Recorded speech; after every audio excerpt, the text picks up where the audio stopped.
Bunda, yang mana yang lebih berat sebenarnya Bunda? Bercerainya pada masa itu ya Bunda ya? Atau sebenarnya sudah mendapatkan hak asuh anak tapi nggak bisa bertemu dengan anak-anak? Ya berat semua. Karena memang pada saat itu kan kayak di awalnya itu kan kayak Tuhan mengenolkan aku.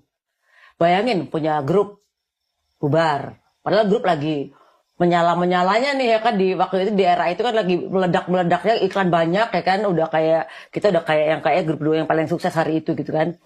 Terus kemudian suami harus hilang ya kan. Habis itu berikutnya aku juga harus keluar dari rumah ya kan. Nggak ada harta ya kan. Kemudian anak juga nggak ada gitu kan. Jadi kayak dinolin. Kemelekatan yang aku dilatih sama Tuhan hari itu, melepaskan kemelekatan apa yang kita miliki. Tapi bisa ini, makanya ini pertanyaanku yang paling penting sih di episode ini. Bagaimana caranya comeback Bunda? Bahkan ketika Bunda nol, ya nol, benar-benar nggak ada duit juga Bunda? Kalau nggak ada duit sih nggak mungkin ya. Kalau misalnya ada duit pasti nggak ada. ada harta pada waktu itu? Yang maksudnya aku cuma bawa kalau nggak salah 2 mobil.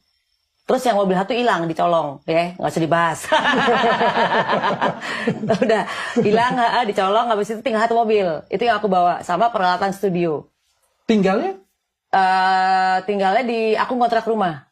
Oh, oke. Ngontrak. Jadi pada saat Jadi Bunda Maya pernah ngontrak ya? Pernah. Jadi benar-benar kayak yang waktu itu karena mungkin barang-barangku lagi disingkir-singkirin.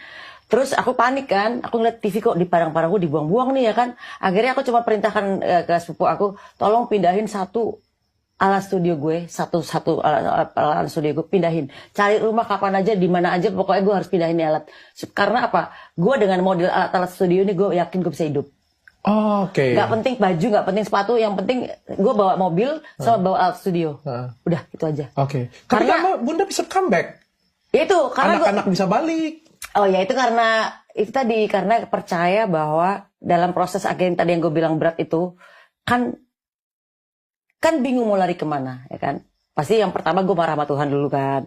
Why? Kata why me ya Allah gitu kan. Kata Allah why not gitu kan. Oh ya udah baiklah gitu kan ya. Pada akhirnya aku untungnya banyak teman-teman yang mengajak aku kembali kepada Tuhan. Oh, okay. Walaupun pada prosesnya tadinya nggak mau nyari Tuhan, tapi memang itu ya, memang Tuhan tuh sayang sama manusia ya. Pada saat kita tidak mencari Tuhan, kita dihajar sama Tuhan untuk kembali kepadanya gitu kan. Nah memang proses itu aku terima dengan yang pada saat itu yang belum paham, memang aku marah gitu loh. Kenapa ya kok semua maksudnya diambil-ambilin sama Tuhan gitu kan. Tapi pada akhirnya aku kembali mencari Tuhan, terus pelan-pelan kayak dibangkitin gitu loh. Dengan walaupun berat ya, nggak gampang sih prosesnya itu, apalagi waktu aku pernah tanya ke